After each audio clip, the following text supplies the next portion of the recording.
बिस्मिल्लाहिर्रहमानिर्रहीम। कल हमने बाइसिंग पढ़ा था। क्या था biasing? Application of external potential difference across the PN junction. ये पीएन जंक्शन है, इसके अक्रॉस जो हम एक्सटर्नल पोटेंशियल डिफरेंस अप्लाई करते हैं, यानी कि आपने बैटरी लगा दी, दैट इज कॉल्ड बाइसिंग। और फिर हमने पढ़ा था कि बाइसिंग हमारे पास दो किस्म की होती है। कौन कौन सी? एक फॉरवर्ड बाइसिंग होती है और एक रिवर्स बाइसिंग। तो आज हम फॉरवर्ड बाइस पढ़ेंगे। फॉरवर्ड बाइस क्या है कि ये देखिए, ये आपके पास पीएन जंक्शन है और पीएन जंक्शन में ही क्या बना होता है, यहाँ पर डिप्लीशन रीजन भी होता है, वो मैंने अभी नहीं बनाया था। देखिए यहाँ पर क्या होगा, एन टाइप में से इलेक्ट्रॉन निकला, पी टाइप की ओर को फिल किया, जहां से इलेक्ट्रॉन निकल जाएगा वहां पर पॉजिटिव आयन बनता है, ठीक है ना। और जिस तरफ इलेक्ट्रॉन चला जाता है वहां पर क्या बन जाता है, ये नेगेटिव आयन बनता है। तो यहां पर हमारे पास क्या होगा, नेगेटिव आयन। ये बना हुआ डिप्लीशन रीजन, मैंने बाउंड्री लगा दी वैसे शो करने के लिए, ये डिप्लीशन रीजन। तो फॉरवर्ड बायस में क्या होता है कि जब आप एक्सटर्नल पोटेंशियल डिफरेंस अप्लाई करते हैं अक्रॉस द पी इंजेक्शन, ऐसे अप्लाई करें कि पी रीजन के साथ बैटरी का पॉजिटिव टर्मिनल में कनेक्ट हो और एन रीजन के साथ कौन सा हो, नेगेटिव हो, ठीक है ना। When external potential applied in such a way that P region is connected, ये पी रीजन इज कनेक्टेड किससे हो, positive terminal battery, and n region is connected with the negative terminal battery, so that is called forward biasing। Reverse biasing में उल्ट होगा, P के साथ कौन सा कनेक्ट करेंगे, नेगेटिव टर्मिनल बैटरी का, और एन के साथ पॉजिटिव होगा। अब फॉरवर्ड बायस में होता क्या है कि जैसे ही हम यहां पर पोटेंशियल डिफरेंस अप्लाई करेंगे, ये जो बैटरी है, ये देखें, ये इधर इसका पॉजिटिव आ गया और ये क्या हो गया, नेगेटिव। ये नेगेटिव क्या है, ये इलेक्ट्रॉन को एनर्जी देगी, ये पॉजिटिव होल को एनर्जी देगी। एक तरफ से किसको एनर्जी मिल रही है, इलेक्ट्रॉन को, और दूसरी तरफ से किसको मिल रही है, होल को। अब देखिए, जब इधर से इलेक्ट्रॉन को एनर्जी मिलेगी तो ये इलेक्ट्रॉन आगे, यहां से ये बैटरी नेट इलेक्ट्रॉन को रिपेल करेगा आगे तरफ। इधर से किसको मिल रही है, पी रीजन को मिल रही है, होल को मिल रही है, होल पे पॉजिटिव है, बैटरी पे पॉजिटिव, ये रिपेल करेगा। तो जब ये दोनों को एनर्जी मिलेगी तो डिप्लीशन रीजन की बिट पहले ज्यादा थी, अब क्या होना चाहिए, कम होना चाहिए। ये डिप्लीशन रीजन क्या है, ये रेजिस्टेंस का काम कर रहा है। कैसे बोला कि देखिए, यहां से कोई इलेक्ट्रॉन इस तरफ जाना चाहता है, इलेक्ट्रॉन में नेगेटिव है, और यहाँ पर नेगेटिव आयन पैदा, यहाँ इतने नेगेटिव आयन पैदा हो गए हैं कि मजीद इलेक्ट्रॉन की डिफ्यूजन जो है एन से पी की तरफ खत्म हुई। अगर कोई होल पी टाइप से एन टाइप की तरफ जाना चाहता है, होल पे पॉजिटिव, और जो ये दरमियान में बना, ये पॉजिटिव आयन है एन साइड पर।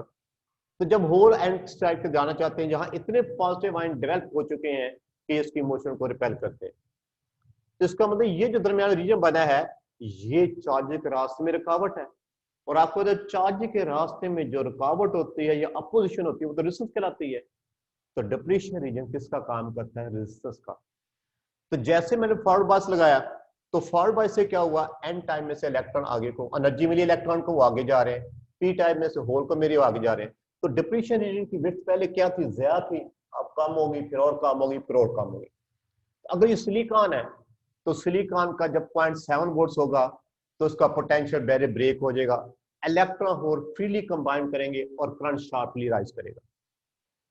क्लियर ये बात? इसका जब तक डिप्लीशन रीजन ब्रेक नहीं होता तो इलेक्ट्रॉन इजीली मूव नहीं करते। तो मैंने बताया कि जब हमने क्या किया, इसमें से amount of current due to the potential difference applied, energy supply to the electrons और होल, दोनों को एनर्जी मिलेगी। ये this energy sufficient to overcome the potential barrier, ये इतनी होती है कि पोटेंशियल बैरियर के ऊपर ओवरकम कर जाती है, जिससे इसमें से करंट फ्लो होना शुरू होता है।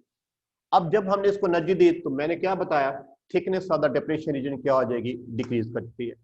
करंट क्या होगा, इसमें से current of few milliampere begin to flow across the junction, इसमें से फ्यू मिली एम्पेयर का करंट पास करना शुरू हो जाएगा, ठीक है। माइक्रो एम्पेयर में भी होता है, लेकिन इसमें क्योंकि मेजोरिटी कैरियर है, हमारे पास इलेक्ट्रॉन है, वो फ्रीली मूव करेंगे। कब? जब हमारे पास क्या होगा, जंक्शन ब्रेक होगा तो इलेक्ट्रॉन होल फ्रीली कंबाइन करेंगे और करंट शार्पली राइज करेगा। ये हम ग्राफ बनाएंगे। अब जंक्शन रेजिस्टेंस आ रहा है, ठीक है ना। तो रेजिस्टेंस निकालने का फार्मूला क्या था, इससे पहले कि मैं इसको डिस्कस करूं, मैं यहां पर जो है हमने प्रैक्टिकली इसको जब ड्रा करते हैं तो उसकी मैं पहले फिग बनाता हूं। अब देखिए ये तो फिग थी पहले की। अब दूसरे में क्या होगा हमारे पास, ये है पी एन जंक्शन आ गया आपके पास। फर्स्ट करो ये पी है और ये क्या है, एन है।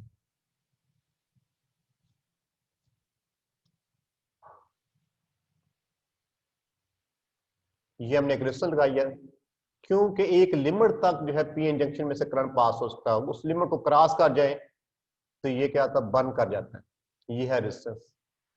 और ये जो मैं एरो लगा रहा हूं उसका मतलब क्या है, इसके वोल्टेज को हम अपनी मर्जी से वेरी कर सकते हैं। अब देखें, जब मैंने यहां से एक्सटर्नल पोटेंशियल डिफरेंस अप्लाई किया, बायस वोल्टेज अप्लाई किए, तो जंक्शन में से करंट पास होता था। अब वो करंट जो पैदा हो उसको भी मेजर करना है, तो करंट मेजर करने के लिए क्या लगाएंगे हम, एम्पियर मीटर। यहां से हम वोल्टेज चेंज कर रहे हैं, तो वोल्टेज चेंज को मेजर करने के लिए क्या लगाएंगे, वोल्ट मीटर। और आपको पता है वोल्ट मीटर हमेशा सर्किट में कैसे लगाते हैं, पैरेलल। तो ये मैंने यहां पर वोल्ट मीटर सर्किट में पैरेलल लगा दिया, ये आ गया वोल्ट मीटर। ठीक है। और एम्पेयर मीटर हमेशा सीरीज में लगता है, तो यहां से हमने ये मिली एम्पेयर मीटर लगा दिया। ये तो आ गया इसका प्रैक्टिकली सर्किट। अब variation of current with the voltage, इसको हमने मेजर करना है। रेजिस्टेंस को मैं बाद में बताता हूं। Variation of current with the voltage, पहले मैं इस पे चला जाता हूं। तो वेरिएशन ऑफ करंट, ठीक है, through the PN junction with the bias voltage. तो जैसे जैसे हम ये बायस वोल्टेज चेंज करेंगे, तो ये पीएन जंक्शन के अंदर करंट भी क्या होगा, चेंज होगा। अब हम इसका ग्राफ बनाकर देखेंगे कि इसका ग्राफ कैसे बनता है। अब इसके ग्राफ में ये देखें, इसे वी आई कर भी कहते हैं। इधर हम लेते हैं वोल्टेज, और इस साइड पे वाइस क्लॉक हम क्या लेते हैं, करंट लेते हैं। ये फॉरवर्ड वोल्टेज, फॉरवर्ड करंट भी कहलाता है। अब इसमें क्या होगा, ये देखें, यहां मैं स्केल बना लेता हूं। ये 0 है, ये 0.1 है, ये 0.2 है, 0.3, 0.4, 0.5, 0.6, 0.7, 0.8, 0.9 और ये 1। ठीक है ना।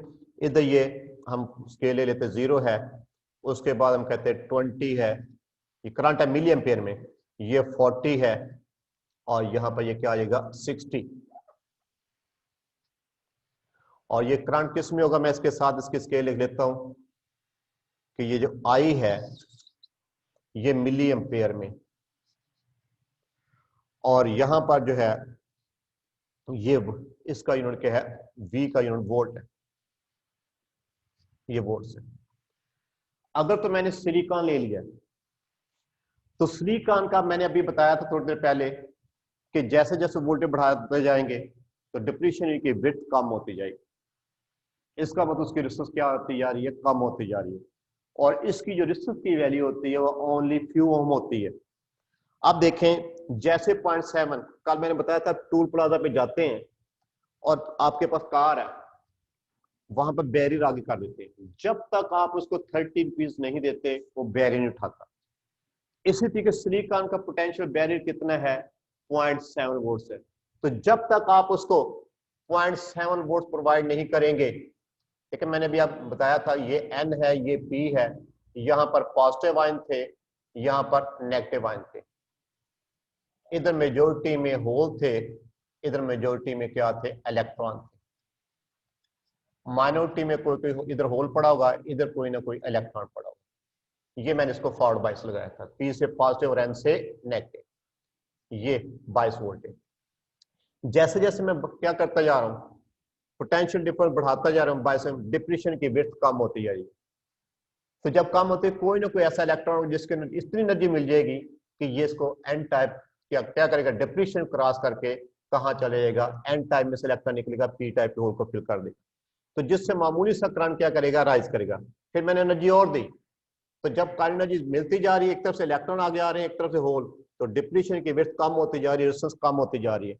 और जैसे ही कितने वोल्टेज पहुंचेंगे, जैसे आप 0.7 पहुंचेंगे, तो ये डिप्रेशन रीजन खत्म हो जाएगा। अब देखिए इसका अगर मैं ग्राफ बनाता हूं, ये देखिए अगर आप गौर करें तो ये कितने हैं 0.7 वोल्ट्स। ये ग्राफ जब ऊपर जा रहा है तो जैसे ही ये ग्राफ कहां पहुंचा 0.7 वोल्ट्स पे पहुंचा तो करंट शार्पली राइज कर गया। ये देखें, ये अगर आप इसको डाटा लाइन से शो कर लें, ये तो जैसे 0.7 में पहुंचा तो करंट शार्पली क्या कर गया, राइज कर गया। ये किसके लिए है, सिलिकॉन के लिए। इसका यहां पर इसका बैरियर ब्रेक हो जाएगा। जब ब्रेक हो जाएगा तो इनके दरमियान में कोई भी आप क्या रुकावट नहीं है। अब इलेक्ट्रॉन होल क्या करेंगे, आपस में कंबाइन करेंगे, ठीक है, शार्पली कंबाइन, करंट क्या करके शार्पली राइज कर गया। अगर आपके पास क्या होता है, जर्मेनियम होता, तो फिर आपके पास ग्राफ क्या बनता है, ये देखिए, ये है 0.3। तो 0.3 पे जाकर इसका क्या होता है, हमारे पास ये डिप्लीशन रीजन खत्म हो जाता है। ये जर्मेनियम के लिए है और ये सिलिकॉन के लिए। अगर आप रेजिस्टेंस निकालना चाहें तो कोई से भी आप 2 पॉइंट्स ले लें आप, ये इसी के ऊपर मैं ले लेता हूं, या 0.9 से ले लें, चलें।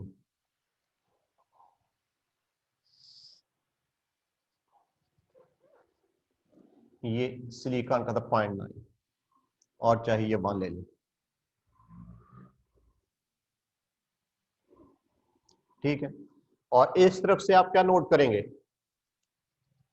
देखें इस तरफ से करंट नोट होगा।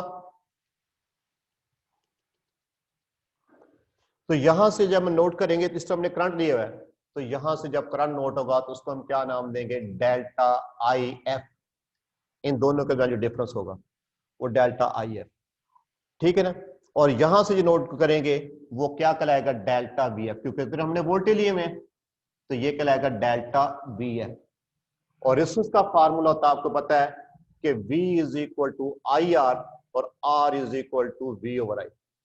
वैसे ये इनवर्स स्लोप से आता है, हाँ नहीं आ रहा। हाँ, ये रेजिस्टेंस का फार्मूला क्या होता है, आपने पढ़ा हुआ V ओवर आई। तो हमने रेजिस्टेंस निकालनी है, तो रेशो ऑफ द क्या होगा, forward voltage to the forward current. तो यहां पर हमारे पास कहां से क्या आ जाएगा, इतने हिस्से से हमारे पास आएगा डेल्टा वी एफ और इतने से क्या आएगा, डेल्टा आई एफ। तो जब इन दोनों की वैल्यू पुट करेंगे तो हमारे पास क्या निकल आएगी, forward resistance P N junction की। ये फार्मूला लिखा भी हुआ है, डेल्टा, ये जो लिखा हुआ है ये किसके लिहाज से लिखा हुआ है, देखिए ना, V is equal to I R और R is equal to V over I, V over I. अब देखिए यहां पर ये क्या लिखा हुआ है, यहां पर जो है ना, ये इनवर्स स्लोप इसको लिखना चाहिए था।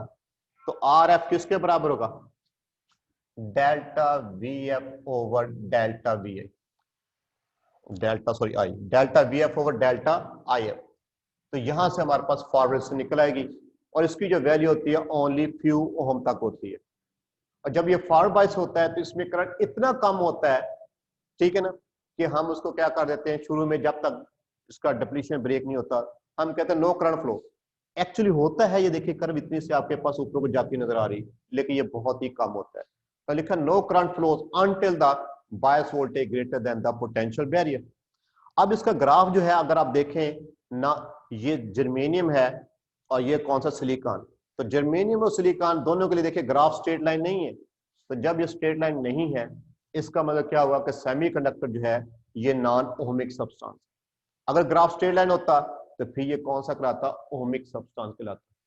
इसका ग्राफ अब क्योंकि कर्व बन गया है इसलिए ये नॉन ओहमिक डिवाइस है। ओके, इंशाल्लाह कल रिवर्स बायस पढ़ेंगे।